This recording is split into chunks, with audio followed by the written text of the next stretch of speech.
In this personal video I will explain to you what a contactor is, how it works, also show in great detail what each input means and explain why it is used. The contactor is a device that allows the activation of loads that require higher currents, such as three-phase motors, also used to be able to activate distant loads. Together or associated with other accessories, the contactor can also perform the equipment protection function, preventing overloads and overheating. Starting by connecting the contactor inputs, we first have the three-phase conductors connecting to the 3-pole miniature circuit breaker MCB, and then we leave with one phase to connect to the 1-pole miniature circuit breaker MCB.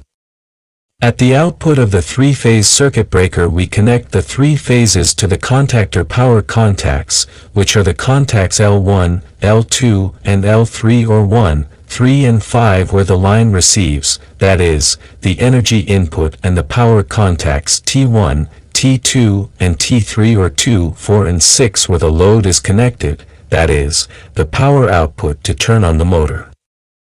Now in the MCB 1-pole miniature circuit breaker it is to power the contactor coil, so we connect one phase to A2 and neutral to A1. Basically the contactor will work as follows. Inside the contactor we have the core, which is made of a ferromagnetic material, which is divided into two parts, a mobile core and a fixed core. With the contactor de-energized, the moving core is forced upward by a spring. Spring pressure causes the contacts to be open while the contactor is de-energized. For the contactor to start working, it is necessary to energize its coil, which are contacts A1 and A2. When your coil is energized, an electromagnetic field is created around it. The electromagnetic field produced by the coil ends up surrounding the fixed core, and it ends up attracting the moving core. In this way the contactor will close the contacts and start the motor. If the power supply is turned off at the coil terminals A1 and A2, the contactor will open the contacts and stop the motor. We understand how the contactor works now. Why is it used? Inside the residence, to be able to turn a lamp on and off, a simple switch is used to be able to activate it.